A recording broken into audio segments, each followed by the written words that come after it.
नमः श्री शंकरानंद गुरुपादाम्बुजन्मने सविलास महामोह ग्राहक ग्रासैक कर्मणे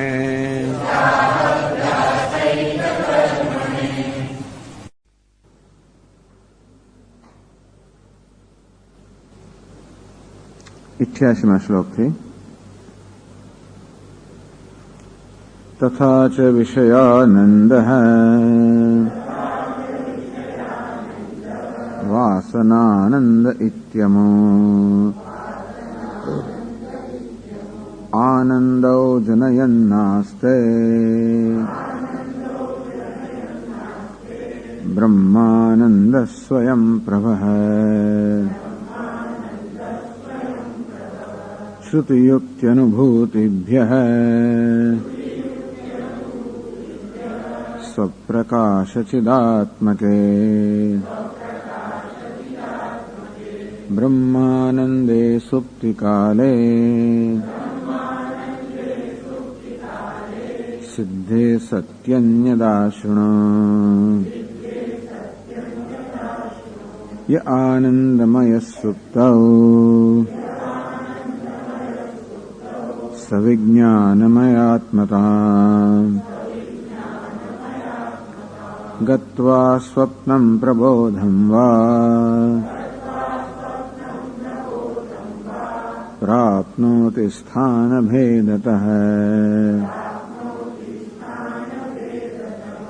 नेत्रे जागरणं कंठे स्वप्नः सुप्तिर्हृदम्बुजे आपादमस्तकं देहम् व्याप्य जागर्ति चेतनः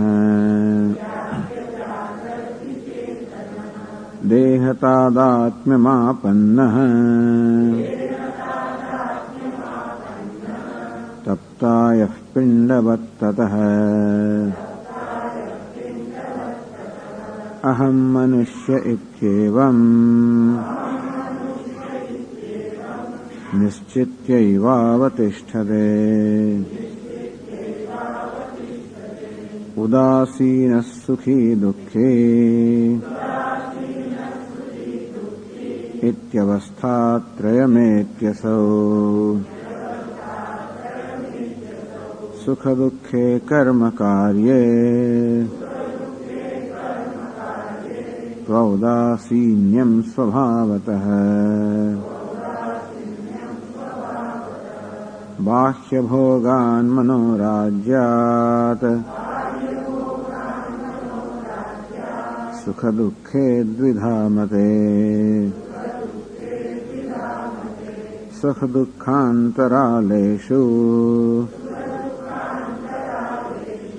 भवेत् तूष्णीमवस्थितिः।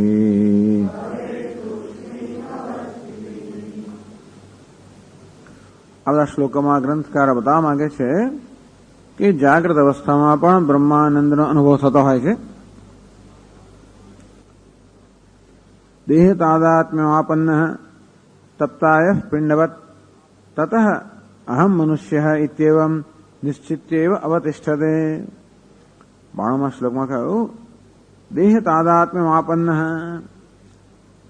આત્મા દેહની સાથે જેને તાદાત્મ્ય પ્રાપ્ત થયું છે એવો આત્મા જાગ્રત અવસ્થામાં આપાદમસ્તકમ દેહમ વ્યાપ્ય જાગૃતિ ચેતન આ ચેતન અથવા જીવાત્મા જાગ્રત અવસ્થામાં આપાદમસ્તકમ દેહમ વ્યાપ્ય તિષ્ઠતિ તો પગથી માંડીને મસ્તક સુધી સમગ્ર દેહમાં વ્યાપ્ત થઈને અર્થાત સમગ્ર દેહમાં અભિમાન ધરાવીને આ ચેતન રહેલો છે જાગ્રત અવસ્થામાં એને જાગ્રત અવસ્થા કહેવામાં આવે જેમાં સમગ્ર દેહની અંદર સ્થૂળ દેહની અંદર અભિમાન હોય એવી જાતનું તપ્તાયઃ પિંડવત જેવી રીતે અયઃ પિંડમાં અર્થાત જેવી રીતે લોખંડના ગોળામાં અગ્નિ સર્વ રીતે વ્યાપ્ત થઈ ગયો હોય આમ લોખંડના કણે કણની અંદર અગ્નિ વ્યાપ્ત છે તેવી રીતે આ સ્થૂળ દેહના કણે કણમાં કોષે કોષની અંદર આ ચૈતન્ય વ્યાપ્ત છે।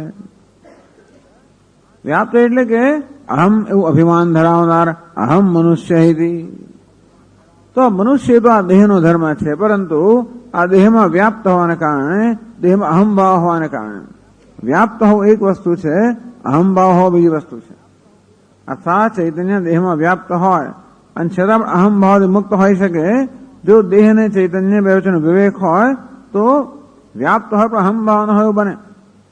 સામાન્ય રીતે મનુષ્ય આ દેહ, તો દેહ ચેતનતામગાત તદ અહંકાર તાદાત્મ્યાત દેહ ચેતનતામગાત. ચિત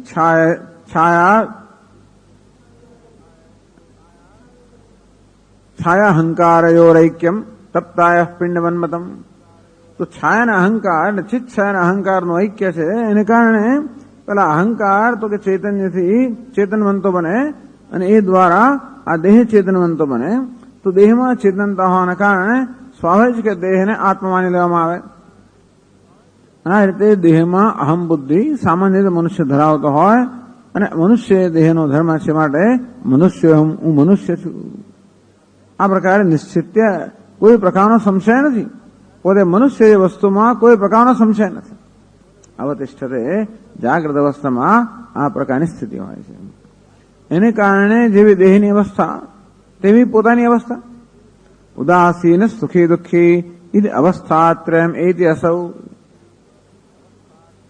તેથી આ જીવાત્મા ત્રણ પ્રકારની અવસ્થા જાગ્રત અવસ્થામાં પ્રાપ્ત કરે છે. સુખી જાગ્રત અવસ્થા તો ખરી, એના અવાંતર ભેદ બતાવ્યા. જાગ્રત અવસ્થાની અંદર પણ સુખી દુઃખી ઉદાસીન. આમ અનુકૂળતા હોય આસપાસના વાતાવરણની, દેહની, અહંકારની, અને તો સુખી. પ્રતિકૂળતા હોય તો દુઃખી, અને એ બે વચ્ચે. અર્થાત જયારે સાત્વિક વૃત્તિ હોય ત્યારે ઉદાસીન. સુખ દુઃખે કર્મ કાર્ય. આ અહંકારમાં અનુકૂળતા પ્રતિકૂળતા તો પ્રારબ્ધ કર્મને કારણે છે. એટલે સુખ અને દુઃખ જીવનમાં આવે છે એ પ્રારબ્ધને કારણે આવે છે. સુખ દુઃખ કરતા પણ અનુકૂળતા પ્રતિકૂળતા જે આવે છે એ પ્રારબ્ધને કારણે આવે. હવે પ્રતિકૂળતા અને દુઃખ કહેવું એ આપણો સ્વભાવ છે. અનુકૂળતા અને સુખ કહેવું એ સ્વભાવ છે. તો એવી આવશ્યકતા નથી. જેમ દેહની અંદર વ્યાપ્ત હોવું પણ દેહમાં અભિમાન હોવું એક વસ્તુ છે, દેહમાં વ્યાપ્ત હોવું બીજી વસ્તુ છે, તેમ અનુકૂળ પરિસ્થિતિ આવવી, પ્રતિકૂળ પરિસ્થિતિ આવવી એક વસ્તુ છે. અનુકૂળ પરિસ્થિતિને કારણે સુખ નામનો પ્રત્યાઘાત જન્મવો, પ્રતિકૂળ પરિસ્થિતિને કારણે દુઃખ નામનો પ્રત્યાઘાત જન્મવો એ આપણો એ અજ્ઞાન અવિવેકનું કારણ છે. આમ દેહને અનુકૂળતા હોય, દેહને પ્રતિકૂળતા હોય, બરાબર.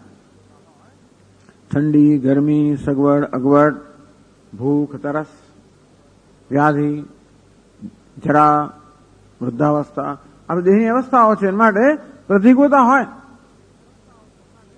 પણ માટે હું દુઃખી એ આપણો એક પ્રત્યાઘાત છે. દુઃખ એક વસ્તુ છે અને દુઃખી બીજી વસ્તુ છે. અને તેથી આ પ્રતિકૂળતામાં અહમભાવના કારણે હું દુઃખી છું. તો આ પ્રતિકૂળ હું દુઃખી છું એ અભિમાનમાંથી જન્મતો હોય છે, અવિવેકમાંથી જન્મતો હોય છે. પણ એ પણ સામાન્ય હોય જ છે બધામાં. અને એટલા માટે દુઃખી, સુખી, અનુકૂળતા અહંકારની હોય તો સુખી અને ઉદાસીન. એ કહે છે ગ્રંથકાર કે આ સુખી અને દુઃખી, કે સુખ અને દુઃખ એ બે વચ્ચે અંતરાલ અવસ્થા છે, જે કોઈ વૃત્તિ જ નથી. બધી વૃત્તિઓને આપણે બે વિભાગમાં જો વહેંચી દઈએ, સુખ વૃત્તિ અને દુઃખ વૃત્તિ, તો આ બંને વૃત્તિઓની મધ્યમાં જયારે કોઈ વૃત્તિ જ નથી એ અવસ્થાને ઉદાસીન અવસ્થા કહે છે. એટલે ઉદાસીન અવસ્થા એટલે અહીંયા પેલી તામસ વૃત્તિ નથી કહેતા. આપણે સામે ઉદાસ બની જઈએ ત્યારે મનમાં તમો ગુણ વ્યાપી જાય તો ઉદાસ બની જઈએ, એવું નહીં. અહીં ઉદાસીન અર્થાત મનમાં સુખ કે દુઃખ કોઈ પ્રકારની વૃત્તિ છે જ નહીં. આ મન જે છે એ વૃત્તિથી મુક્ત છે. તો બે વૃત્તિ વચ્ચેની અંતરાલ અવસ્થા જેની વાત કરવામાં આવશે. તો એ જ અવસ્થા છે. અર્થાત જ્યાં માત્ર ચૈતન્ય છે, બીજું કઈ નથી, સ્વભાવતઃ.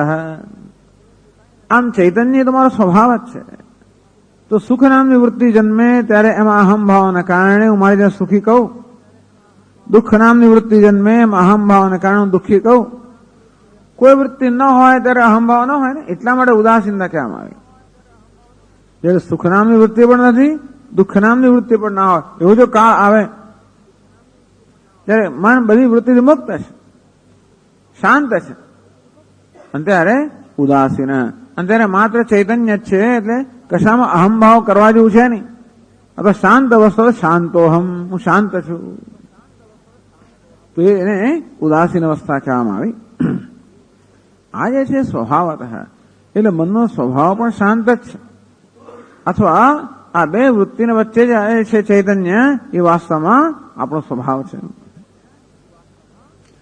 સુખ દુઃખની એક અવાંતર ચર્ચા કરે છે કે સુખ દુઃખ જન્મવાનું બે કારણ છે. બાહ્ય ભોગાત મનોરાજ્યાત સુખ દુઃખે દ્વિધા મતે. આ સુખ અને દુઃખ પણ બે પ્રકારના કહેવામાં આવ્યા છે. એ કયા નિમિત્તથી ઉત્પન્ન થાય છે એના પરથી સુખ દુઃખ પણ બે પ્રકારના કહેવામાં આવ્યા. બાહ્ય ભોગાત તો બહારની કોઈ પરિસ્થિતિને કારણે સુખ કે દુઃખ જન્મે, કે મનોરાજ્યાત તો મનની કોઈ અવસ્થાને કારણે, જે બહારની પરિસ્થિતિ કરતા સ્વતંત્ર.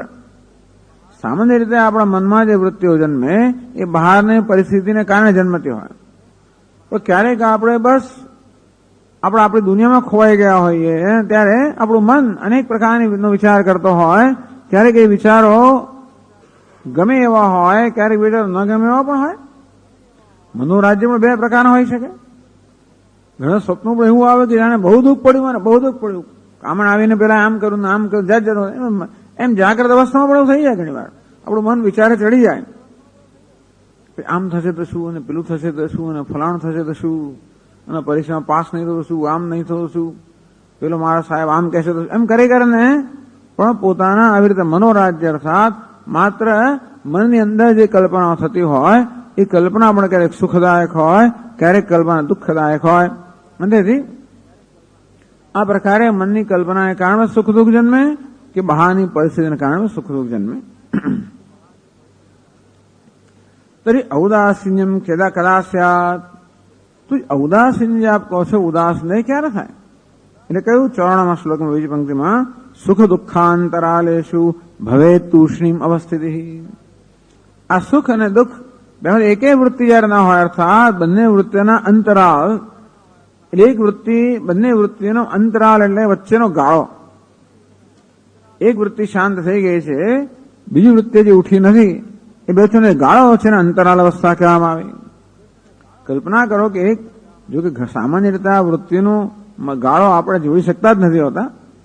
જેવી રીતે આપણે સિનેમા જોતા હોઈએ, ત્યાં ચિત્રપટ જોતા હોઈએ ત્યારે પેલી ચિત્રની પેલી ફ્રેમ જે હોય છે એવી ઝડપથી ફરતી હોય છે. આ તો દરેક ફ્રેમ જુદી હોય છે. ખરેખર આપણે મૂવી એમ કહીએ ખરા, ચલચિત્ર કહીએ, તો દરેક ચિત્ર તો સ્થિર જ હોય છે. ચિત્ર આવે, બીજું આવે, ત્રીજું આવે, પરંતુ એટલી ઝડપથી આવતું હોય છે કે આપણામાં જાણે કે એક સતત ગતિ ના થઈ રહ્યો એ પ્રકારનો ભ્રમ ઉત્પન્ન થાય છે. ખરેખર કોઈ સાતત્ય છે નહીં. ખરેખર તો ડિસ્ક્રીટનેસ અર્થાત દરેક ચિત્રની જે ફ્રેમ હોય છે એ જુદી જુદી હોય છે. એક ગઈ ને બીજી આવી, એવી ઝડપથી જાય ને આવે છે કે એ બે વચ્ચેનું આપણે ગાળો છે ને એ નોંધી શકતા જ નથી. માટે આપણે એક સતત જાણે કે ચલચિત્ર, તો મનની વૃત્તિઓ પણ એક ઉઠે ને બીજી આવે, એવી ઝડપથી આ મનની વૃત્તિઓ સામાન્ય મનમાં પસાર થતી હોય છે કે આપણે ખબર જ ના પડે કે ગાળો છે, સતત ચાલ્યા કરતો હોય. એટલે એવો ગાળો ઉત્પન્ન કરવા માટે ઘણો પ્રયત્ન કરવો પડે.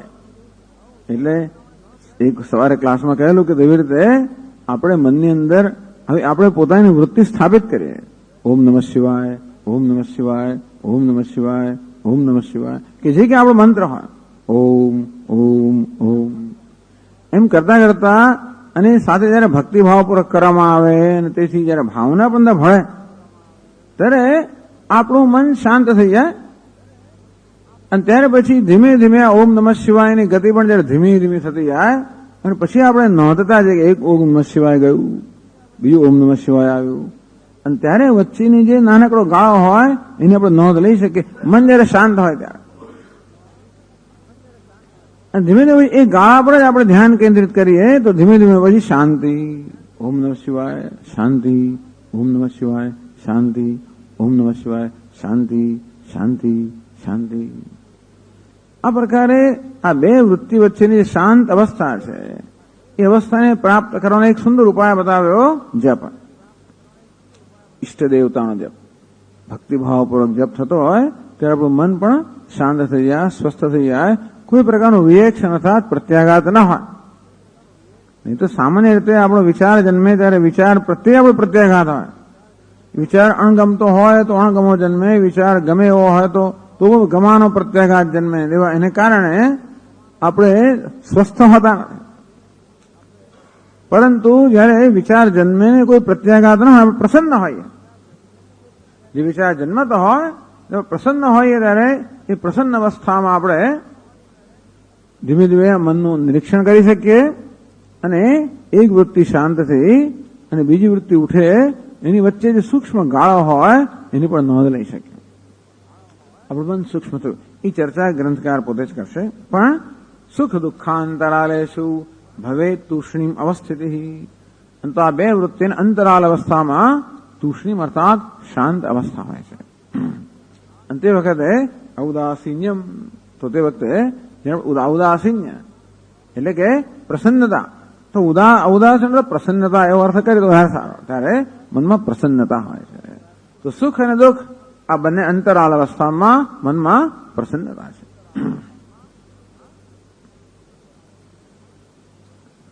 હવે 95મા શ્લોકથી આગળ ચર્ચા કરે છે. યદર્થમ જાગ્રદાદિ ઉપન્યસ્તમ તદ ઇદાનીમ દર્શયતિ. તો જે હેતુથી આ જાગ્રત વગેરેને અહીંયા આગળ ઉપન્યાસ કરવામાં આવ્યો, પ્રસ્તુત કરવામાં આવ્યું, શા માટે જાગૃતની ચર્ચા કરો છો? બ્રહ્માનંદની ચર્ચા છે ને. એક તો બ્રહ્માનંદની ચર્ચામાં વિષયાનંદની વાત કરો છો અને વાસનાનંદની વાત કરો છો, એની શું જરૂર? ત્યારે કહ્યું કે વિષયાનંદ અને વાસનાનંદ બંને બ્રહ્માનંદમાંથી જ જન્મતા હોવાને કારણે એની ચર્ચા કરી. જેથી વિષયાનંદ અને વાસનાનંદ બંને બ્રહ્માનંદની પ્રાપ્તિનું સાધન બની શકે માટે બ્રહ્માનંદ જે છે એ ઉદ્ભવ સ્થાન છે, કારણ છે. એ જ વિષયાનંદ રૂપે અને વાસનાનંદ રૂપે અભિવ્યક્ત થવાના કારણે વિષયાનંદ અને વાસનાનંદ દ્વારા બ્રહ્માંડનો પરિચય આપણે પ્રાપ્ત કરી શકીએ અને બ્રહ્માંડને પ્રાપ્ત કરી શકીએ. તો એમાં જાગ્રત અવસ્થાની કેમ વાત કરો છો? એટલા જ માટે કે સુષુપ્તિની અંદર તો બ્રહ્માંડનો અનુભવ છે કહેવામાં આવ્યું અને સિદ્ધ કરવામાં આવ્યું, પરંતુ હવે જાગ્રત અવસ્થામાં બ્રહ્માંડનો અનુભવ થઈ શકે એમાં જ આપણા રસ છે ને.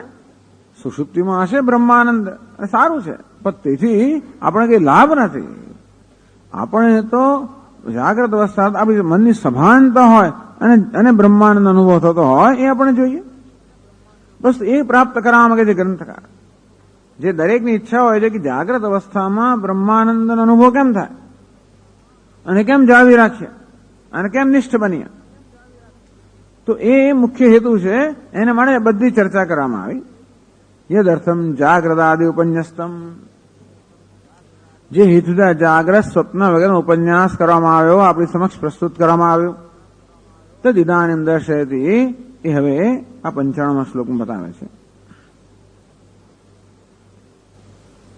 ન કાપી ચિંતા મેસ્ત્યદ્ય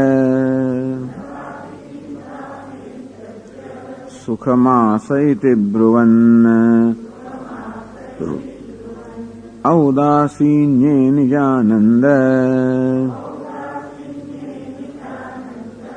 ભાનમ વક્ત્યખિલો જનઃ.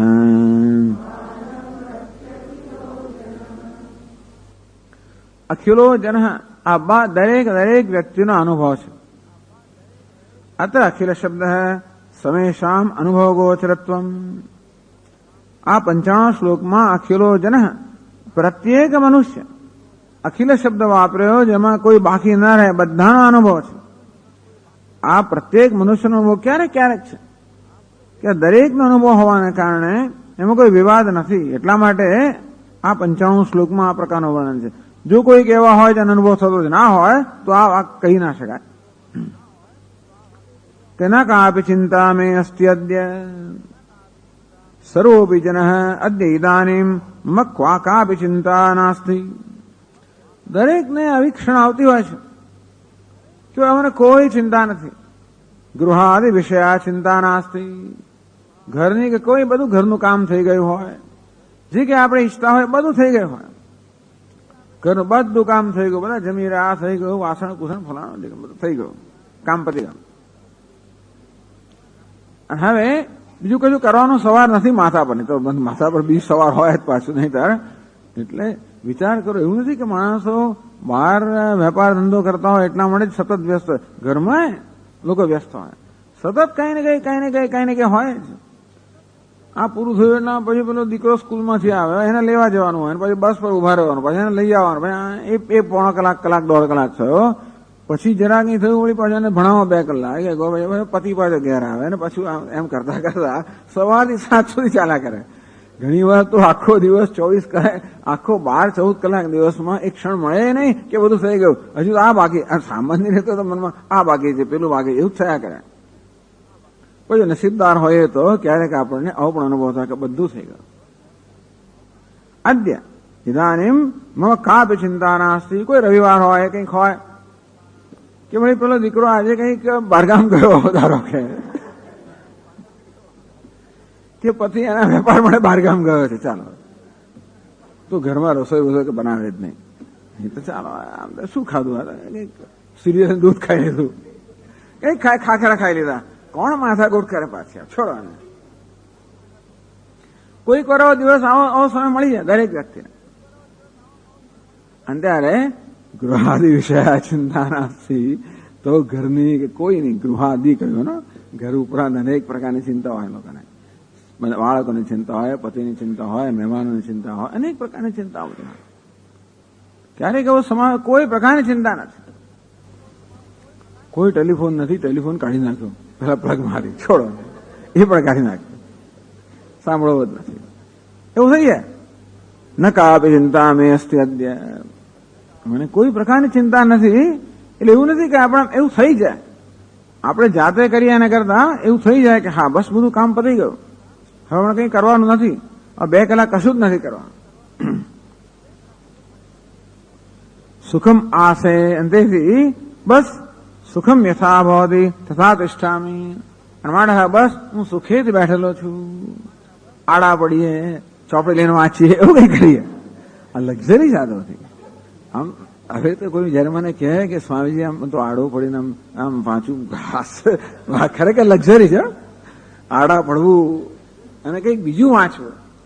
જે વાંચવામાં એવું છે ને કે પંચદશી વાંચવાનું એ બધી વાત બરાબર છે, બીજું કંઈક આની સાથે કોઈ વસ્તુ સંબંધિત ના હોય એ પ્રકાર. તો પંચદશી બીજું કોઈ પ્રકાર વાંચતા હોય કશું પણ, એવી જાતની લક્ઝરી કે બસ તમારે જે કરવું હોય એ કરવા. ચક્કર મારવા નીકળ્યા, આડા આપણે વાંચીએ છીએ, કંઈ પણ કેસેટ સાંભળીએ છીએ, કેસેટ તે પછી પ્રવચનો એવું જેમ આપણે નિયત કરેલી નહીં, સમય છે માટે કંઈક બીજી ભજન નહીં કે કશી કેવી સાંભળીએ. સુખમાસે, હું સુખેથી બેઠેલો છું. એથી બ્રુવન આવું કહે છે માણસ. જયારે કોઈ કહે કે બસ હું આરામથી બેઠો છું, એ જાગ્રત અવસ્થામાં પણ આ પ્રકારની ક્ષણો આવતી હોય છે જ્યારે મનુષ્યને આરામનો, સ્વસ્થતાનો, સુખનો અનુભવ થતો હોય છે. અને એનું કારણ એક જ છે કે બાકીની બધી વસ્તુઓ પતી ગઈ છે. ઇતિ વદન ઔદાસીન્ય કાલે. ત્યારે શું ઔદાસીન્ય, અને ઉદાસીન અવસ્થા કહેવામાં આવી કે હજી બીજી દુઃખની વૃત્તિ ઉઠી નથી. ટૂંકમાં જેવી રીતે એક હજી બીજી માથાકૂટ થઈ નથી, ટેલિફોન આવે ને બીજું કશુંક આવે ને બીજી ચિંતાઓ જાગ્રત થાય, પહેલાની અવસ્થા છે, બીજું કઈ થયું નથી, ત્યારે ઉદાસીન કાલ છે. ઔદાસીન્ય.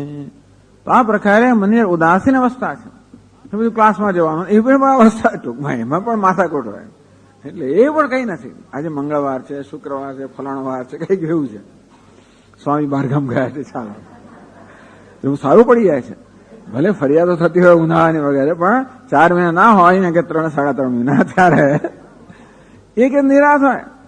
રોજ એલાર્મ મૂકીને સવારે પડી નથી ને પછી એલાર્મ વાગ્યું નથી, આ તો ચાલો.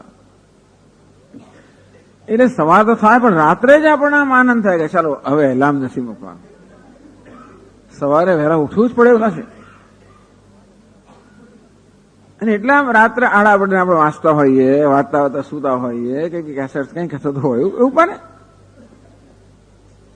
મન પર કોઈ પ્રકારની ડિમાન્ડ, એટલે કોઈ પ્રકારની માંગણી નથી.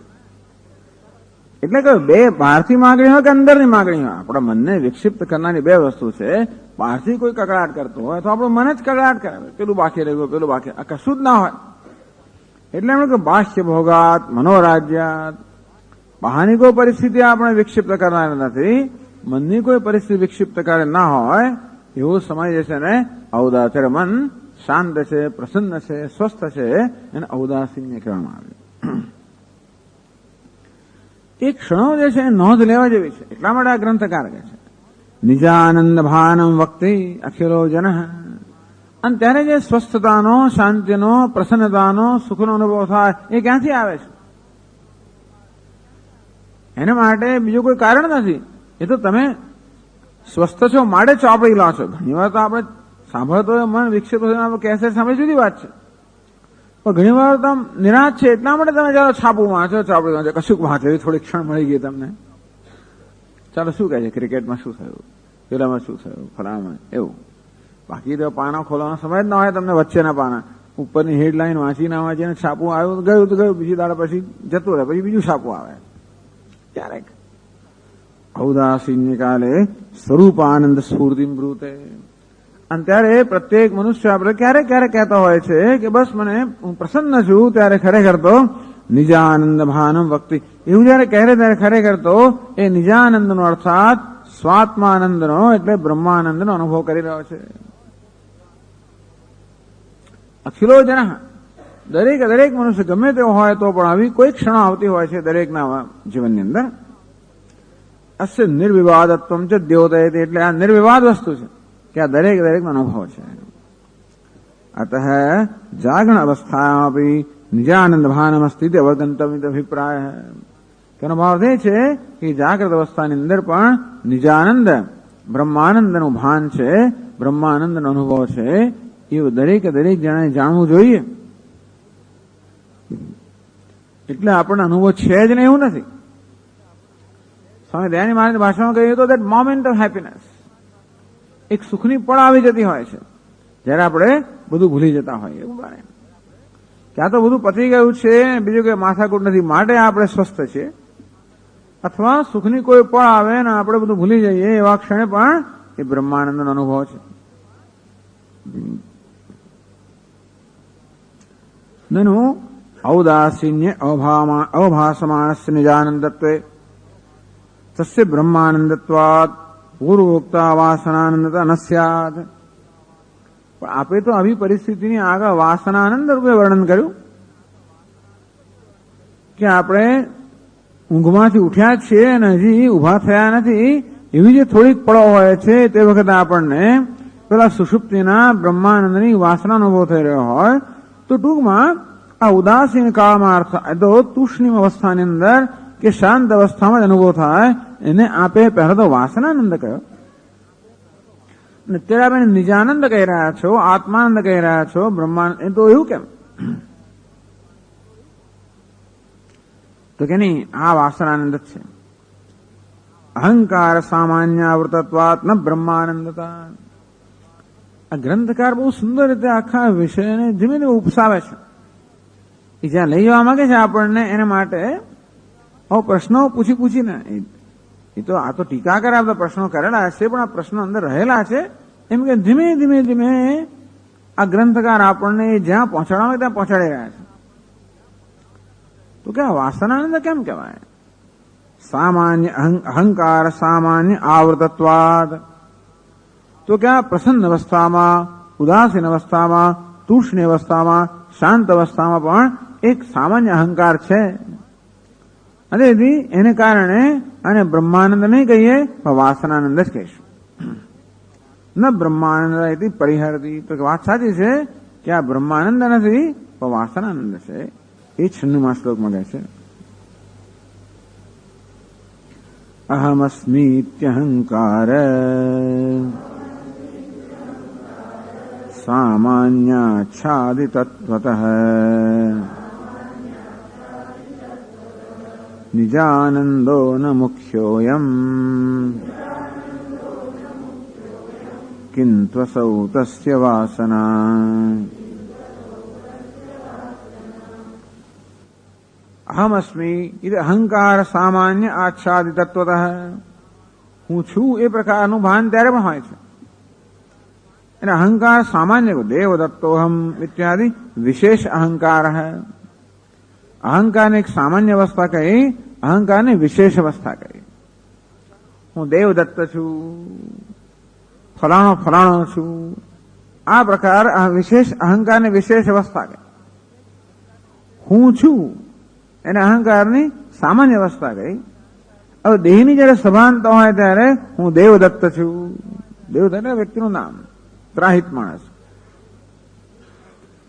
તો એટલે હું છું પરંતુ દેહમાં અહમ ભાવ નથી.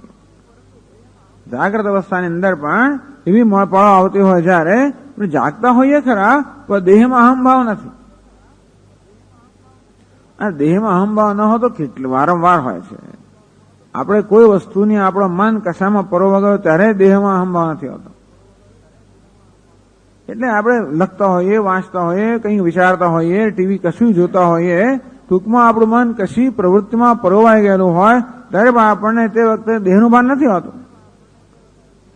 મચ્છર કાઢે પાછળ એક દેહનું ભાન થઈ જાય, થાય તો જુદી વાત છે, પણ નહીં ત્યારે ભૂલી જઈએ છીએ આપણે. એટલા જ માટે ત્યારે માણસનું વર્તન પણ ઘણી વાર વિચિત્ર થઈ જતું હોય. આમ ટીવી જોતા, ક્રિકેટ જોતા જોતા આમ આપણે એમાં એવા ગરકાવ થઈ ગયા હોઈએ કે આપણે ભૂલી જઈએ ક્યાં બેઠા છે, શું છે, અને આપણી કદાચ આપણો કયો સ્ટેટસ છે, કઈ જાતનો ભૂલી જાય. આમ મુઆમું કરવા માંડે. આમ સામાન્ય રીતે ના કરતો હોય માણસ, હે આવું કરે. એટલે આપણે ઘણી વાર તો આવી તો પાઠમાં આવી જતા હોઈએ છીએ, અંતેથી આપણી જાતને ભૂલી જઈએ. એટલે આપણી સેલ્ફ કોન્શિયસનેસ ટૂંકમાં સામાન્ય રીતે પેલી દેહની સભાનતા તીવ્ર હોવાના કારણે હંમેશા આપણે આમ બરોબર એકદમ સભાનતાથી બેઠેલા હોઈએ ને વર્તતા હોઈએ. કેમ બેઠેલો છું, મારા કપડાં કેમ છે, બધા સરખા છે કે નહીં, મારું પોસ્ચર, બેસવાનું બધી સ્થિતિ બધી બરોબર, બધી રીતે આપણે સભાન હોઈએ. એક એક વસ્તુનું ધ્યાન રાખતા હોઈએ. પણ ક્યારેક ક્યારેક આપણે ભૂલી જઈએ, કશાકમાં ગરકાવ થઈ જઈએ અને આપણે આઈડેન્ટિટી અર્થાત હું કોણ છું, એટલે હું છું એ નથી જતું રહેતું, હું કોણ છું, ક્યાં છું વગેરે એ જયારે લીન થઈ જતું હોય એ ભૂલી જઈએ. તો આપણે કોઈ પ્રવૃત્તિમાં જયારે ગરકાવ થઈ જઈએ ત્યારે પણ ભૂલી જતા હોઈએ. કશું લખતા હોઈએ, વાંચતા હોઈએ, કરતા હોઈએ ત્યારે એમાં એવા ગરકાવ થઈ જઈએ કે સમયનું ભાન ના રહે, કશુંનું ભાન જ ના રહે, થઈ જતું હોય. તેવી રીતે આ પણ જયારે તુષની અવસ્થા આવે, મનની આ પ્રકારની શાંત અવસ્થા આવે ત્યારે પણ આપણે એની અંદર ગરકાવ થઈ ગયા હોય ત્યારે દેહનું કે સ્થળ કાળનું ભાન હોતું નથી. હું પણાનું ભાન હોય છે હજી પણ. એક સૂક્ષ્મ અહંકાર ત્યારે હોય છે. અહંકારની સૂક્ષ્મ અવસ્થા અને સ્થૂળ અવસ્થા, સામાન્ય ને વિશેષ કહો કે સૂક્ષ્મ ને સ્થૂળ કહો. દેહનું ભાન થાય એટલે દેવદત્ત છું, પછી બાજુમાં કોઈ બેઠા તો પિતા છું, જાત જાતનું ભાન થાય. પછી ધીમે ધીમે એટલે એ ભાન પણ આમ એકદમ વ્યાપક થાય ત્યારે સ્થૂળ બની જાય એકદમ. પણ ઘણી વાર આપણે આ પ્રકારની સભાનતા કે તાદાત્મ્ય જે છે એ સંકોચાય એને ધીમે ધીમે ધીમે માત્ર હું એટલા પૂરતો જ રહી જતો હોય છે. એને અહીં ગ્રંથકાર સામાન્ય અહંકાર કહે છે. એ સામાન્ય અહંકાર ગયો નથી હજી. અહમ અસ્મીતિ અહંકાર સામાન્ય આચ્છાદિત તત્વતઃ નિજાનંદ. આ નિજાનંદ કે બ્રહ્માનંદ છે એ હું એવા સામાન્ય અહંકારથી આચ્છાદિત છે. એટલે હજી એનું આચ્છાદન પૂરેપૂરું ગયું નથી. એને આપણે આનંદમય કોશ કહીશું, જેને આપણે શાસ્ત્રમાં આનંદમય કોશ કહે છે. અને આનંદમય કોશ સાથે સરખાવી શકાય કે ત્યારે હજી હું બ્રહ્માનંદ છું એ જ્ઞાન નથી. બ્રહ્માનંદ અનુભવ છે અને હું અને બ્રહ્માનંદના અનુભવ એની વચ્ચે એક બહુ જ, જેમ ભગવાને કહ્યું ને કે ધૂમેના વ્રેતે વન્ની, એક સાત્વિક આવરણ છે.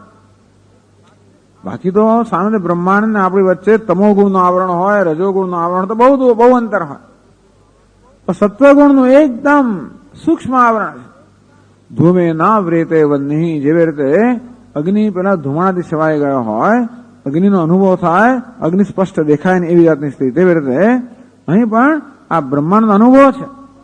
પણ સ્પષ્ટ દેખાતો અર્થાત હું બ્રહ્માનંદ છું એ પ્રકારનું જ્ઞાન નથી.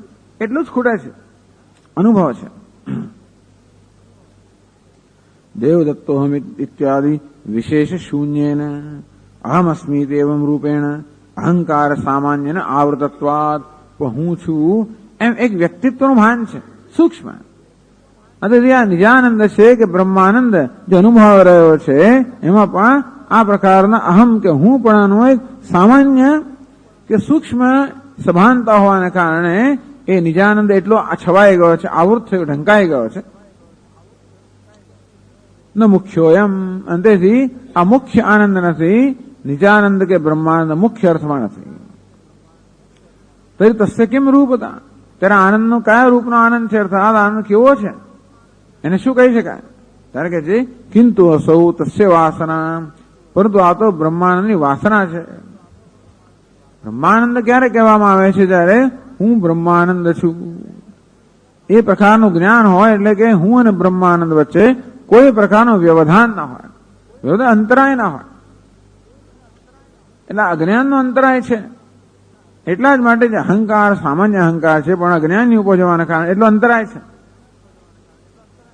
એટલા જ માટે એને આ વાસનાનો આનંદ કયો, બ્રહ્માનંદ ના કયો. આવું હોય ખરું? મુખ્ય આનંદાતિરિક્તત્વ રિક્ત વાસનાનંદ સદભાવે દૃષ્ટાંત. તો મુખ્ય આનંદ સિવાય વાસનાનંદ હોય એને માટેનું દૃષ્ટાંત કહે છે કે આ મુખ્ય આનંદ અને વાસનાનંદમાં કયા પ્રકારનો તફાવત છે સમજવું જોઈએ ને આપણે, કે મુખ્યાનંદ અને વાસનાનંદ વચ્ચે કયા પ્રકારનો તફાવત છે. મુખ્યાનંદ કહો કે પછી બ્રહ્માનંદ કહો, નિજાનંદ કહો, આત્માનંદ કહો, અદ્વૈતાનંદ કહો, યોગાનંદ, આ બધા એક જ વસ્તુ છે. એટલે આપણે ગયા ક્લાસમાં આ બધા એક જ આનંદના ભિન્ન ભિન્ન નામ છે. જુદા જુદા સંદર્ભમાં એક બ્રહ્માનંદને જુદા નામે ઓળખવામાં આવે છે. તો મુખ્ય આનંદથી અન્ય જે વાસના આનંદ છે એના હોવા માટે આપણને એક દ્રષ્ટાંત આપે છે. 57માં શ્લોકમાં કહે છે નીરપૂરિત ભાંડસ્ય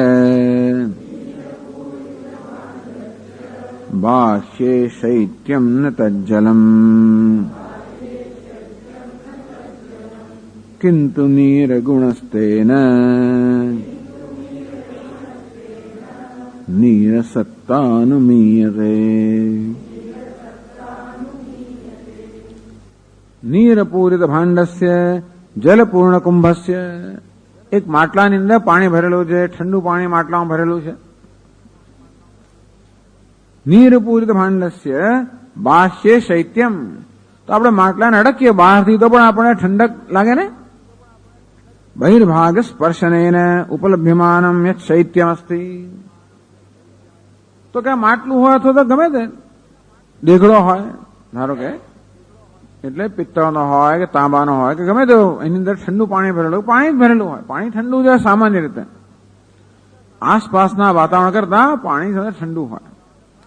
તો એ દેઘડો હોય, કોઈ પણ એવું પણ, એટલે જે કોઈ પાત્ર હોય, કુંભ, ઘડો હોય, દેઘડો હોય, કઈ પણ જેમાં ઠંડુ પાણી ભરેલું છે, એને બહારથી સ્પર્શ કરીએ ત્યારે આપણને ઠંડકનો અનુભવ થાય. તત ન જલમ, એ ઠંડક છે, જળ નથી. બહાર જાય આપણે આવી રીતે ઘડો કે પછી દેઘડો કે એવું કઈ હોય અને બહારની સપાટીને સ્પર્શ કરીએ તો જે શીતળતાનો અનુભવ થાય એ જળ નથી. કેમ? દ્રવત્વ અનુપલંભાત.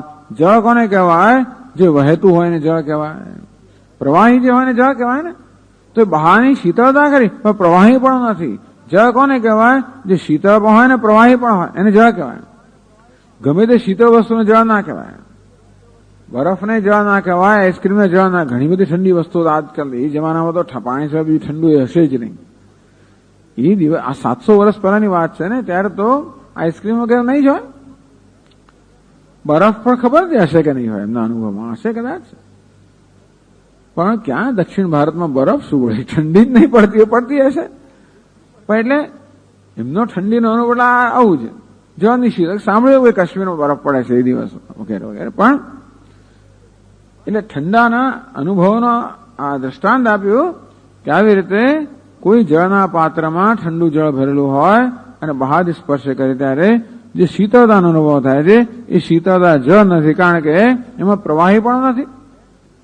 જે પ્રવાહી પણ છે અને શીતળ છે અને જળ કહેવાય. કિમતરી અત્યારે એ શું છે? એ શૈત્ય અર્થાત શીતળતા શું છે? કિંતુ નીર ગુણ એ જળ નથી પણ જળનો ગુણ છે. શીતળતા એ જળનો ગુણ છે. માટે આપણે જળપાત્રને બહારથી સ્પર્શ કરીએ અને જે ઠંડકનો અનુભવ થાય એ જળનો ગુણ છે, સ્વયં જળ નથી. એટલો ફેર પડે. નીર ગુણત્વ કથમ અવગમ્ય તે, એ જળનો ગુણ છે એમ સાબરથી આપ કહો છો.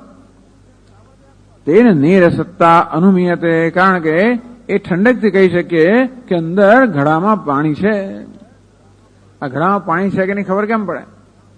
ક્યાં તો અંદરથી જુઓ અથવા તો આમ અડકી જુઓ પાણી છે કે નહીં.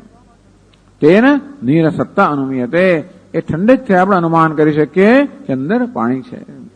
એટલે પાણીનું હવાપણાનું અનુમાન થાય છે. વિમતમ ઘટે ઉપલભ્યમાનમ શૈત્યમ જલજન્યમ ભવિતુમર્હતિ. ટૂંકમાં ઘડાની અંદર આપણે જે શીતળતાનો અનુભવ કરીએ છીએ, ઘડાની બહારની સપાટી પર શીતળતાનો જ અનુભવ કરીએ છીએ, એ જળમાંથી જન્મેલી શીતળતા હોવી જોઈએ. કેમ? શૈત્યત્વાત, કારણ કે શીતળતા છે. જલે ઉપલભ્યમાન શૈત્યવાત, જળની અંદર જે પ્રકારની શીતળતા છે એ જ પ્રકારની શીતળતા આપણને આ ઘડાની બહાર છે, માટે અનુમાન કરી કે અંદર જળ છે. આ તો બહુ સરળ વસ્તુ છે, સરળ દૃષ્ટાંત આપ્યું. અને ભવતું એવમ નીર અનુમાપકત્વમ શૈત્ય, ચાલો બરાબર સમજ્યા આવે કે આ શીતળતા છે એનાથી અંદર પાણી છે, પાણીના હવાપણાનું આપણે અનુમાન કરી શકીએ. બરાબર સમજ્યા. પ્રકૃતિ કેમાં આવ્યા પણ આપણો તો વિષય કયો છે? બ્રહ્માનંદનો વિષય છે. એમાં આને શું સંબંધ છે? આપ જે કહેવા માંગો છો કે વાસનાનંદ દ્વારા બ્રહ્માનંદ હોવાનો અનુભવ થાય છે, તો આપણો વિષય એ છે કે જે આપણે તુષ્ણની અવસ્થામાં અનુભવ કરીએ વાસનાનંદ છે, એ બ્રહ્માનંદની વાસના છે. એ દ્વારા બ્રહ્માનંદનો આપણે અનુમાન કરી શકીએ. તો એમાં આ દ્રષ્ટાંતને શું સંબંધ છે? તદ્વદ વાસનાનંદસ્યાપી મુખ્યાનંદ અનુમાપકત્વમ. તો જેવી રીતે આ બહારની શીતળતાથી અંદરનું જળ હોવા પણ અનુમાન કરીએ, તેવી રીતે આ વાસનાનંદ અનુભવથી બ્રહ્માનંદના હવા પણ અનુમાન કરી શકીએ. તો જેવી રીતે જળની શીતળતા આપણને જળનું અનુમાન કરવામાં સાધન બને, તેવી રીતે આ વાસનાનંદ છે પણ આપણને બ્રહ્માનંદના અનુભવ કરવા માટેનું હેતુ બને, સાધન બને. એટલા માટેની વાત કરી. એ વાત 98માં શ્લોકમાં કહે છે. યાવદ્યાવદહંકારઃ વિસ્મૃતોભ્યાસયોગતઃ તાવત્તાવત સૂક્ષ્મદૃષ્ટેઃ નિજાનંદોનુમીયતે.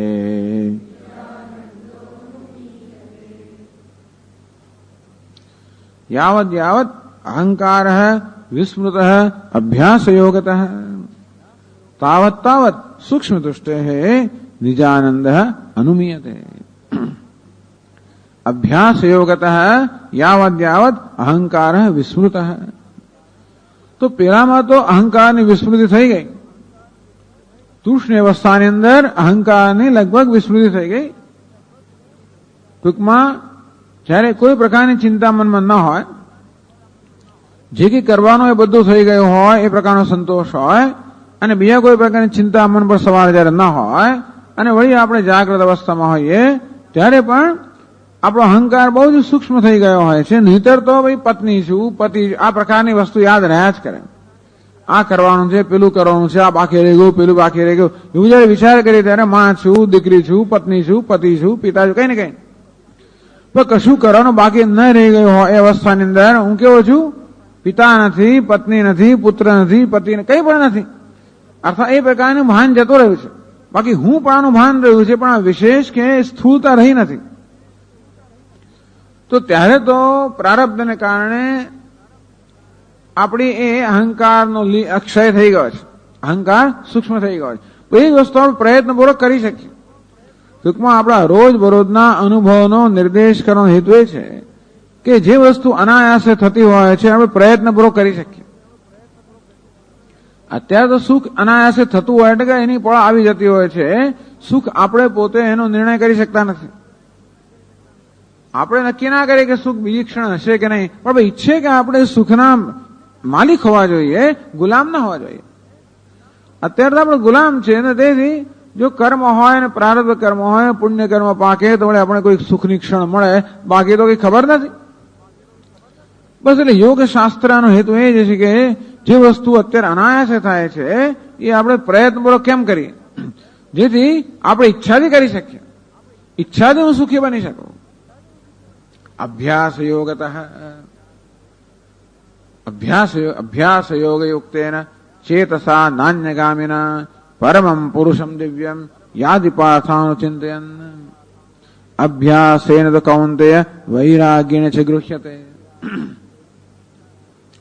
છઠ્ઠા અધ્યાયમાં, ભગવદ્ ગીતાના છઠ્ઠા અધ્યાયમાં અર્જુને જયારે પ્રશ્ન કર્યો, ભગવાન મારું મન અત્યંત ચંચળથી અસ્થિર છે, હઠેલું છે, મારા કાબુમાં આવતું જ નથી, પણ આ મનને કાબુમાં લેવું, મનનો નિગ્રહ કરવો, મનને શાંત કરવું.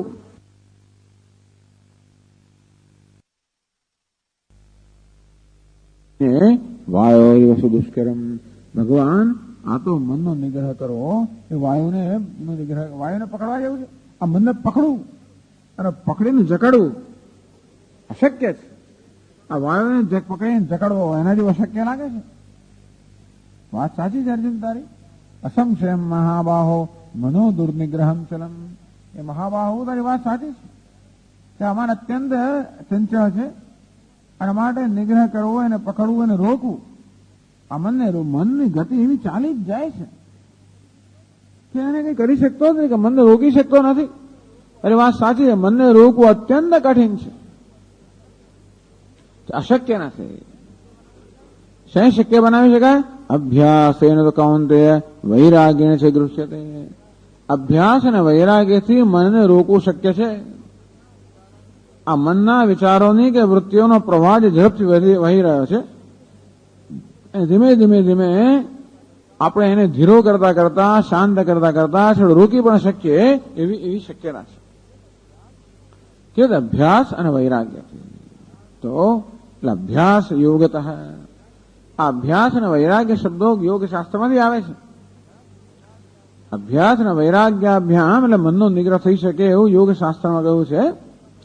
એ પહેલા ગીતા પહેલા આવી મને ખબર નથી, પરંતુ એટલે યોગ શાસ્ત્રમાં અભ્યાસ વૈરાગ્ય શબ્દના એ જ શબ્દનો પ્રયોગ છે.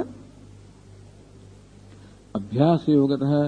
અભ્યાસ એટલે પ્રયત્ન કરવો, વારંવાર પ્રયત્ન કરવાનો અભ્યાસ કહેવામાં આવ્યો. બસ એકની એક વસ્તુને વારંવાર કર્યા જ કરવી એને અભ્યાસ કહેવામાં આવે. દોહરાવવું, અભ્યાસ એટલે દોહરાવવું. બસ એકની એક વસ્તુ કર્યા કરવી એને અભ્યાસ કહેવામાં આવે. તો મને અભ્યાસ થઈ ગયો છે એટલે અભ્યાસ મને થઈ ગયો એટલે વારંવાર કરવાને કારણે હવે સ્વામી કઈ ચિંતા નથી. એકને વારંવાર કર્યા કરતા હોય પછી આપણે સરળતાથી કરી શકીએ. સાયકલ ચલાવવાનો અભ્યાસ થાય, પહેલા ઘણી વાર પડ્યા હોય અને ઢીંચણ વાગ્યું, ના થયું, બધું ઘણું થયું. ધીમે ધીમે પછી પહેલા 4 મિત્રો પકડી રાખે અને પછી છોડી મૂકે અને પડે અને વળી એમ કરતા કરતા ધીમે ધીમે પેલું બેલેન્સ આવતું જાય અને પછી આપણે થોડો વિશ્વાસ પ્રાપ્ત કરતા જઈએ અને પછી પેડલ મારીએ અને 10 ફૂટ ગયા પછી પડીએ, તરત પડતા હોય. એમ કરતા કરતા ધીમે ધીમે થોડું બેલેન્સ આવતું જાય. અભ્યાસ થોડા મહિના થાય પછી તો પછી ચેમ્પિયન થઈ જાય. બસ પછી બરોબર 2 હાથ, પછી 1 હાથ છોડીને ચલાવે, 2 હાથ છોડીને ચલાવે. આમ હવે અભ્યાસ કહેવામાં આવે છે કે કેવી રીતે આપણે એના પર કાબુ પ્રાપ્ત કરીએ છીએ. આ સાયકલ પર આપણે કેવી રીતે બેલેન્સ પ્રાપ્ત કરી શકીએ, અંદરથી આપણા શરીરને એવી રીતે ગોઠવી શકીએ કે શરીરની આપણે ગતિ એવી કરી શકીએ કે જેથી સાયકલ આમને વળે તો પણ આપોઆપ જ થાય. અને તેથી બરોબર સાયકલ પર સ્કૂટર તો આમ કેવું કરે, સાયકલ સ્કૂટરને હું જોઉં ત્યારે પણ આશ્ચર્ય થાય છે મને. લોકો આમ સ્કૂટર વળી જતો હોય છે. પેલા સર્કસમાં પેલી મોટરસાયકલ હોય ને પેલા આમ જતી હોય ને પેલા એની અંદર, તો આમ એવી રીતે લોકો રસ્તા પર સ્કૂટર આમ ચલાવતા હોય છે. જવું પડશે એને ખરી કુશળતા પ્રાપ્ત કરી છે. અમદાવાદના લોકોની કુશળતાની તો ખરેખર હદ જ છે, પણ એમાં શંકા નથી. ભલા લોકોને એ આંબી જાય. બસ વાળો ગમે તેલા હોર્ન લગાવે તોય પણ એની આગળ થઈને જતો રહે પેલો, બસ તોય પેલો સાયકલ આમ જતો રહે, આમ ગમે તેમ જતો રહે. કોઈ કશું કરી જ ના શકે. સાયકલ વાળો સ્કૂટર વાળો આમ ઘૂસીને જતો જ રહે. એટલે એક પ્રકારની આવી રીતે આપણે ક્ષમતા પ્રાપ્ત કરીએ, પ્રાવીણ્ય પ્રાપ્ત, કુશળતા પ્રાપ્ત કરીએ. આ બધી કુશળતા અભ્યાસથી આવેલી છે. તે રીતે આપણા મનને પણ રોકવાની કુશળતા પ્રાપ્ત કરી શકાય જો મનને રોકવાનો અભ્યાસ કરીએ તો.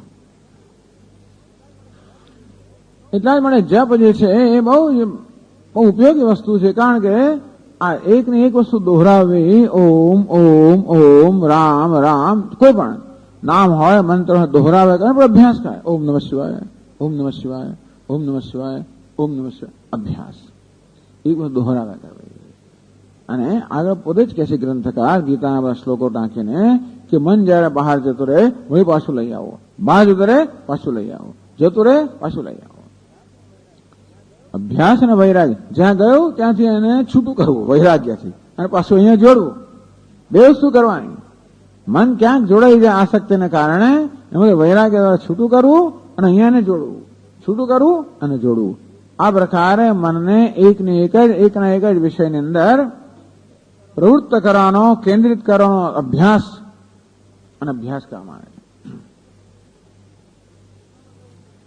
ઉપનિષદમાં પણ કહ્યું છે, અહીંયા ટીકાકાર કહે છે જ્ઞાનમાત્મની મહત્ની અચ્છેદ તદ્યચ્છેદ શાંત આત્મની. કઠોપનિષદમાં કહ્યું તો એટલે કઠોપનિષદની અંદર આખી પ્રક્રિયા બતાવે. ઇન્દ્રિય પરાહે સૂક્ષ્મતાની એક પ્રક્રિયા બતાવે.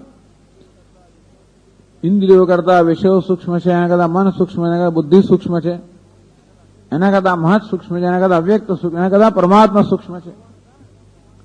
એ હોવાને કારણે યચ્છેદ વાંગ મનસી પ્રાજ્ઞ તદ્યચ્છેદ જ્ઞાનાત્મની. અને માટે વાણી અર્થાત બધી કર્મેન્દ્રિયો જે છે અને જ્ઞાનેન્દ્રિયોની પ્રવૃત્તિ જે છે એને યચ્છેદ વાગ. પહેલા યચ્છેદ વાગ મનસી. આ વાણી અર્થાત જે કર્મેન્દ્રિયો છે, જ્ઞાનેન્દ્રિયો છે અને મનમાં આપણે નિવૃત્ત કરવી જોઈએ. એટલે કે આપણું ધ્યાન આ કર્મેન્દ્રિયો જ્ઞાનેન્દ્રિયો પ્રવૃત્તિમાં હટાવીને મન પર કેન્દ્રિત કરવું જોઈએ. તદ્યચ્છેદ જ્ઞાનાત્મની. આ મન જે છે એને પણ જ્ઞાન અર્થાત બુદ્ધિમાં નિવૃત્ત કરી દેવું જોઈએ. જ્ઞાનમાત્મની મહતની અચ્છેદ. આ જ્ઞાન બુદ્ધિ જે છે એને મહત આત્મની અચ્છેદ. જે મહદ આત્મા છે અર્થાત જે સર્વસામાન્ય બુદ્ધિ છે, સમષ્ટિ બુદ્ધિ છે, એમાં એને નિવૃત્ત કરી દેવી જોઈએ. તદ્યચ્છેદ શાંત આત્મની. એટલે એક સામાન્ય અહંકાર રહી ગયો. બુદ્ધિ અને વિશેષ અહંકારને સામાન્ય અહંકારમાં નિવૃત્ત કરી નાખવો જોઈએ. એ સામાન્ય અહંકારને પછી બ્રહ્મમાં નિવૃત્ત કરવું જોઈએ. આપણે પ્રક્રિયા બતાવે. અહંકાર અત્યંત સ્થૂળ હોય એ ધીમે ધીમે ધીમે સૂક્ષ્મ બનતો જાય. યચ્છેદ વાંગ મનસી પ્રાજ્ઞ. વાણી અર્થાત કર્મેન્દ્રિય જે છે અહમ ભાવ છે એ સ્થૂળ, એટલે આપણા ટૂંકમાં સ્થૂળમાં સ્થૂળ જે આપણી ઇન્દ્રિયો છે અહમ ભાવને કારણે અહંકારમાં સ્થૂળ છે. અહંકારની સ્થૂળ અવસ્થા આપણા વ્યક્તિત્વના જે સૌથી બહારનો પરિઘ છે એની અંદર અહમભાવ છે. એમાં ધીમે આપણે હટાવતા જઈએ. વ્યક્તિત્વ આપણું જાણે કે આ પ્રકારે ફેલાયેલું હોય અમુક અવધિની અંદર, તો આપણો અહમભાવ છે ધીમે ધીમે ધીમે આપણે એમાં સંકોચિત કરતા જઈએ. સંકુચિત એટલે કે યચ્છેદ વાક મનસી. આ વાણીની અંદર અહમભાવ એ આપણી અહંકારની સ્થૂળમાં સ્થૂળ અવસ્થા છે. એને મનમાં એટલે કે એ વાણીમાં અહમભાવમાંથી મનમાં અહમભાવ લાવીએ આપણે. એટલે ઇન્દ્રિયોની સભાનતાનો ત્યાગ કરીને મનથી સભાન બનીએ. તદ્યચ્છેદ જ્ઞાન આત્મની. એનાથી પછી એ મનમાંથી અહમભાવને નિવૃત્ત કરીને આપણે બુદ્ધિમાં સંકુચિત કરીએ. જ્ઞાનમાત્મની મહતિની અચ્છેદ. અને જે બુદ્ધિમાં એટલે વ્યક્તિગત બુદ્ધિમાં જે અહમભાવ છે સંકુચિત કરીને મહદ અર્થાત સમષ્ટિ બુદ્ધિમાં, સામાન્ય બુદ્ધિમાં, સામાન્ય અહંકારમાં કે હું છું એ પ્રકારમાં આપણે એમાં એને નિવૃત્ત કરીએ, સંકુચિત કરીએ. તદ્યચ્છેદ શાંત આત્મની. અને પછી એ સામાન્ય અહંકાર છે એને પણ શાંત આત્મા અર્થાત ચૈતન્યમાં એને સંકુચિત કરો. એથી શ્રુતિ અભિહિત નિરોધ સમાધિ. આ પ્રકારે આ નિરોધ એટલે મનને રોકવું. સમાધિ એટલે કે મનને આ પ્રકારે સંપૂર્ણ રીતે સ્વસ્થ બનાવી દો. કઠોપનિષદ વગેરે ઉપનિષદની અંદર આ પ્રક્રિયાઓ કહેવામાં આવી છે. નિરોધ સમાધિ અભ્યાસ યોગેન યાવદ યાવત અહંકાર વિસ્મૃત, યાવદ યાવત જેટલા પ્રમાણમાં અહંકાર વિસ્મૃત, અહંકારની સ્થૂળતામાંથી અહંકાર સૂક્ષ્મ ને સૂક્ષ્મ થતો જાય. આમાદિ વૃત્તિ વિલય વસાત ચિત્ત से સૂક્ષ્મતા જાયતે. તો આ પ્રકારે સ્થૂળ કે બાહ્ય વૃત્તિઓ એ છે એ ધીમે ધીમે નિવૃત્ત થતી જાય અને જગ્યાએ સૂક્ષ્મ વૃત્તિઓ જાગૃત થતી જાય. આ પ્રકારે અહંકાર સૂક્ષ્મ બનતો જાય, ચિત્ત પણ સૂક્ષ્મ બંને એક જ છે. ચિત્તમાં અહમ ભાવને અહંકાર કહેવામાં આવે છે. આમ ચિત્ત જેમ જેમ સૂક્ષ્મ થતું જાય અહંકાર પણ સૂક્ષ્મ થતો જાય. તાવત તાવત એટલે કે છે સૂક્ષ્મ દૃષ્ટિ નિજાનંદ અનુમીયતે. તેટલી માત્રામાં જેટલી માત્રામાં અહંકાર સૂક્ષ્મ બન્યો છે, અર્થાત અહંકાર સંકુચિત બનતા બનતા જેટલો સૂક્ષ્મ બનતો જાય તેટલી માત્રામાં નિજાનંદ અનુમીયતે આપણને આ વાસના આનંદ અનુભવ ધીમે ધીમે વધારે વધારે તીવ્ર બનતો જાય. અહંકાર જે છે એ જ આપણને એ જ અંતરાય છે. અને માટે યોગ શાસ્ત્રમાં કહેવામાં આવ્યું કે અહંકારને આપણે નિવૃત્ત કરી દઈએ, વિલીન કરી દઈએ અભ્યાસથી,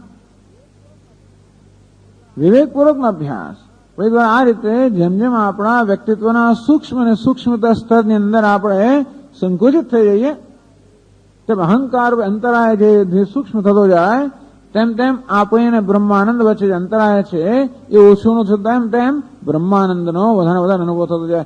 જેમ સૂર્ય પ્રકાશતો હોય અને વાદળનું એક ભાવ ઘેરું પડ લાગી ગયું હોય, સૂર્ય જરાય ન દેખાતો હોય, વાદળ જેમ હટતા જાય તેમ તેમ એ વાદળનું જે પડ જે છે કે આવરણ જે છે એ ધીમે ધીમે ધીમે પાતળું પાતળું સૂક્ષ્મ ને સૂક્ષ્મ થતો જાય તેમ સ્વયં પ્રકાશ અનુભવ થતો જાય. એ પ્રકાશ છે, સૂર્ય નથી. વાદળ દ્વારા આપણો અનુભવ પ્રકાશ છે. તો ધીમે ધીમે જેમ જેમ વાદળ હટતા જાય એમ વાદળનું જે આવરણ જે છે એ જેમ જેમ વધારે વધારે સૂક્ષ્મ થતું જાય તેમ તેમ સૂર્યનો પ્રકાશ પણ વધારે વધારે તીવ્ર થતો જાય. એમ કરતા વાદળ સંપૂર્ણ હટી જાય ત્યારે આપણને પૂર્ણ રૂપે સૂર્યનો અનુભવ થાય. પણ ત્યાં સુધી આપણે સૂર્યના અનુમાન કરીએ છીએ. તો સૂર્યના પ્રકાશ આગળ એમણે તો જીવનની શીતળતાની વાત કરી, એ જ રીતે આપણે સૂર્યની વાત કરી શકીએ કે સૂર્ય જાણે ઢંકાઈ ગયો છે વાદળના આચ્છાદનને કારણે. તો આપણી એને સૂર્યની વચ્ચે એક વાદળનો અંતરાય છે. એ અંતરાય જેમ જેમ ઓછો થતો જાય તેમ તેમ આપણે સૂર્યના પ્રકાશનો અનુભવ થતો જાય. તેવી રીતે આપણે બ્રહ્માનંદની વચ્ચે અહંકાર બી વાદળ અંતરાય છે. એ અહંકારની જ અવસ્થાઓ કઈ દુઃખી સુખી તૂષ્ણીમ ભાવ, તમોગુણ રજોગુણ સત્વગુણ, ધૂમેના વ્રિયતે વન્નિ સત્વગુણ, યથાદર્શો મલેન ચ રજોગુણ, યથોલ્બેના વૃતો ગર્ભ તમોગુણ. આમ તમોગુણ દ્વારા અહંકાર દ્વારા એ સુખ તો અત્યંત દૂર છે. એ સુખ દુઃખને અનુભવાય છે. પછી ધીમે ઓછો થાય ત્યારે કંઈક અનુભવ થાય. આમ જેવી રીતે અહંકાર અંતરાય જેમ જેમ સૂક્ષ્મ થતો જાય તેમ તેમ નિજાનંદ અનુમીયતે. જે આનંદ અનુભવ થાય છે એ નિજાનંદ છે. નિજાનંદ છે એવું અનુમાન કરી શકીએ. આત્માનંદ છે, આંતરિક આનંદ છે. સામાન્ય રીતે એમ માનતો હોય માણસો કે આનંદ બહાર જ છે, કે બહારના વિશ્વના અનુભવોને કારણે આનંદ જન્મતો હોય. એટલે સામાન્ય તો આપણી માન્યતા એ પ્રકારની હોય કે આનંદ તો બહાર છે. પણ આ રીતે આવા પ્રયત્નથી જેમ જેમ આપણે આપણા અહંકારને સૂક્ષ્મ બનાવતા જઈએ તેમ તેમ આનંદની માત્રા જેમ જેમ આનંદ વધારે વધારે અભિવ્યક્ત થતો જાય એ પરથી આપણે અનુમાન કરીએ કે આત્મા જ આનંદ સ્વરૂપ છે. બાહ્ય સ્પર્શેષ્વશક્તાત્મા વિંદત્યાત્મન યત સુખમ સબ્રહ્મ યોગ યુક્તાત્મા સુખમ અક્ષયમ અશ્નુતે. બાહ્ય સ્પર્શેશુ અશક્તાત્મા, ભગવાન મેં કહ્યું કે બહારના સ્પર્શ અર્થાત બહારના વિષયોમાંથી જેમ આપણે આસક્તિ ઓછી થતી જાય તેમ તમારે અંતર્મુખ બનતું જાય. બાહ્ય સ્પર્શેષ્વશક્તાત્મા વિંદતિ આત્મનિયત સુખમ. અને તો આત્મામાં જે સુખ છે એનો અનુભવ કરતો જાય. એટલે બહારના વિષયોની આસક્તિમાંથી જેમ જેમ મન નિવૃત્ત થાય તેમ તેમ જે આત્માનંદ છે એનો મનુષ્ય અનુભવ કરતો જાય. સ બ્રહ્મયોગ યુક્તાત્મા, અને છેવટે એ બ્રહ્મયોગ યુક્તાત્મા, તો બ્રહ્મ સાથે જેનો યોગ એટલે જ્ઞાન છે એમાં યુક્ત થયેલો અક્ષય સુખનો અનુભવ કરે. એટલે મનને અંતર્મુખ બનાવવું, આ સમગ્ર વેદાંતનો અભ્યાસ એના માટે જ છે. મન અવિવેકને કારણે બહિર્મુખ છે. વેદાંત શાસ્ત્ર આપણને વિવેક શીખવાડે છે, અને જેથી અવિવેકને કારણે બહિર્મુખ બનેલું મન જેમ વિવેક જાગ્રત થાય તેમ તેમ અંતર્મુખ બનતું જાય. અવિવેકને કારણે બહાર બધું આસક્તિ હોય છે. એ આસક્તિ જ મનને બહિર્મુખ રાખનારી હોય છે. એ વિવેકને કારણે જેમ આસક્તિ દૂર થતી જાય તેમ તેમ મન આપણું અંતર્મુખ બનતું જાય. થોડી દેહમાં આસક્તિ હોય, ઇન્દ્રિયોમાં આસક્તિ હોય, આપણી લાગણીમાં આસક્તિ હોય, બુદ્ધિમાં આસક્તિ હોય, એ બધી ધીમે ધીમે નિવૃત્ત કરતા જઈએ તેમ તેમ મન વધુ અંતર્મુખ બનતું જાય. છેલ્લી અહમને આસક્તિ એ પણ નિવૃત્ત થઈ જાય. અંતિમ વિવેક ત્યારે પૂછે કે ભાઈ હું કોણ છું? તત્વમસી, તું બ્રહ્મ છે. સો આર ધ કોસ્મી, હું કોણ છું, જેમ નૈષ્કર્મ સિદ્ધિમાં કહેવામાં આવ્યું. એ સમયે જયારે પૂછવામાં કોસ્મી, હું કોણ છું, ત્યારે સદસી, તું સત છે, બ્રહ્મ છે, તથ છે. તાવત તાવત નિજાનંદ અભિવ્યક્તિ ભવતી અનુમીયતે, તેટલા પ્રમાણમાં નિજાનંદ અભિવ્યક્ત થઈ રહ્યો છે એ અનુમાન કરી શકાય. કારણ કે આત્મા આનંદ રૂપ છે, આનંદ અનુભવ થાય છે, માટે આત્માનો આનંદ કે આત્મા અભિવ્યક્ત થઈ રહ્યો છે. અયમત્ર પ્રયોગ અહંકાર એ વસ્તુ લઘુ વાક્યવૃત્તિના ગ્રંથમાં અહીં ટીકાકાર એટલે અહીંયા ટિપ્પણીમાં કહ્યું છે અભ્યાસ ક્રમશ સૂક્ત લઘુ વાક્યવૃત્તો. તો શંકરા આપણે વાક્યવૃત્તિનો અભ્યાસ તો કર્યો, પણ એક લઘુ વાક્યવૃત્તિ છે. પેલા 54 શ્લોક હતા, 18 શ્લોક છે. વાક્યવૃત્તિ એટલે તત્વમસી મહાવાક્ય છે. એ મહાવાક્યની વૃત્તિ એટલે મહાવાક્યને સમજાવવા માટે સમજણ એની વ્યાખ્યા. તો શંકરાચાર્ય મહારાજે આ બે ગ્રંથ લખ્યા એમ કહેવાય છે. એક લઘુ વાક્ય વૃત્તિ માત્ર 18 શ્લોકોમાં તત્વમસી મહાવાક્ય સમજાવવામાં આવ્યું. બીજી નિયમિત વાક્ય વૃત્તિ એ 54 શ્લોકોમાં સમજાવવામાં આવે. લઘુ વાક્ય વૃત્તિમાં કહેવામાં આવ્યું લીને પૂર્વ વિકલ્પે તું યાવત અન્યસ્ય નોદય નિર્વિકલ્પ ચૈતન્યમ સ્પષ્ટમ તાવત વિભાસતે. લીને પૂર્વ વિકલ્પે તું, પૂર્વ વિકલ્પ અર્થાત પૂર્વ વૃત્તિ જે છે લીન થઈ ગઈ છે. યાવત અન્યસ્યના ઉદય, અને બીજી વૃત્તિનો ઉદય થયો નથી. આગળની વૃત્તિ છે શાંત થઈ ગઈ છે અને નવી વૃત્તિનો ઉદય થયો નથી. નિર્વિકલ્પક ચૈતન્યમ સ્પષ્ટમ તાવત વિભાસતે. એ ગાળામાં આગળની વૃત્તિ શાંત થઈ ગઈ, નવી વૃત્તિનો ઉદ્ભવ થયો નથી. એ ગાળામાં નિર્વિકલ્પક ચૈતન્યમ સ્પષ્ટમ તાવત વિભાસતે. અને ત્યારે કોણ ભાસી રહ્યું છે? માત્ર નિર્વિકલ્પક ચૈતન્ય. વૃત્તિ હોય ત્યારે પણ ચૈતન્ય જ ભાસે છે, તો વૃત્તિ સહિત ચૈતન્ય ભાસે છે. પણ એ વૃત્તિ એટલે વિકલ્પ, સવિકલ્પ ચૈતન્ય ભાસે છે. પણ જયારે વૃત્તિ શાંત થઈ ગઈ, એક વૃત્તિ બીજી વૃત્તિ જાગૃત થઈ નથી, એ અંતરાલ અવસ્થાની અંદર માત્ર નિર્વિકલ્પ ચૈતન્ય ભાસી રહ્યો છે. એ તો હંમેશા વાસ્તવ છે, પણ તેને નોંધ લેવાય. એવં ત્રિક્ષણેષ્વેવ વિકલ્પસ્ય નિરોધનમ. એમ કરતા કરતા એક ક્ષણ, એ ગાળો છે વધે, એક ક્ષણ, 2 ક્ષણ, 3 ક્ષણ, એમ કરતા કરતા એ ગાળો વધતો જાય. ક્રમેણ અભ્યસ્યતા નિત્યમ બ્રહ્માનુભવકાંક્ષી. જે લોકો બ્રહ્મના અનુભવની કાંક્ષા કરતા હોય એ લોકો આ પ્રકારે એ ગાળો જે છે એ ક્ષણને વધારતા વધારતા 1 ક્ષણ, 2 ક્ષણ એમ કરતા કરતા અભ્યાસ કરવો જોઈએ. આવું લઘુ વાક્ય એની જે અહીંયા વ્યાખ્યા છે. આ બધા શ્લોકોની અંદર જે વ્યાખ્યા છે એ લઘુ વાક્ય વૃત્તિમાં જે કહેવામાં આવ્યું એમાંથી આ ગ્રંથકાર એનો જ વિસ્તાર કરે છે. પણ ત્યાં બહુ એકદમ સંક્ષેપમાં કહેવામાં આવ્યું, અહીં એકદમ વિસ્તારથી. કારણ કે ત્યાં સુધી પહોંચવા માટે જે પ્રકારની ચર્ચાઓ કરાય, બધી પ્રકારની ચર્ચા કરતા કરતા ધીમે ધીમે ગ્રંથકાર આપણને આજ સુધી લઈ આવે. અને તેથી કહેવાનો ભાવ છે કે બીજી ક્ષણ જે છે એમાં પહેલી ક્ષણ કરતા જરા વધારે આનંદ હોય, એની પછીની ક્ષણમાં એની પહેલા કરતા વધારે આનંદ હોય. આ રીતે પ્રત્યેક ક્ષણ જે છે જ્યાં આવી રીતે મન નિવૃત્ત થઈ ગયું છે કે નિરુદ્ધ થઈ ગયું છે એ પ્રત્યેક પછીની ક્ષણમાં પહેલાની ક્ષણ કરતા વધારે આનંદ હોય અને એ રીતે એ નિજા આનંદનો આપણને અનુમાન કરી શકીએ એવું ગ્રંથકાર અહીંયા કહે છે.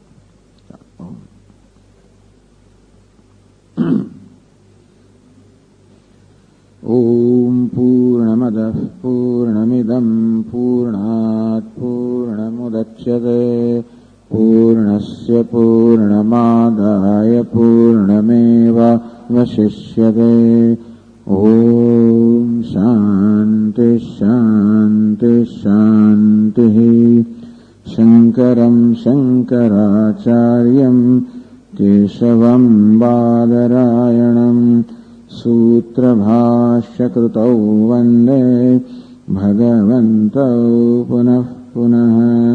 ईश्वरो गुरुरात्मेति मूर्तिभेदविभागिने व्योमवद्व्याप्तदेहाय दक्षिणामूर्तये नमः.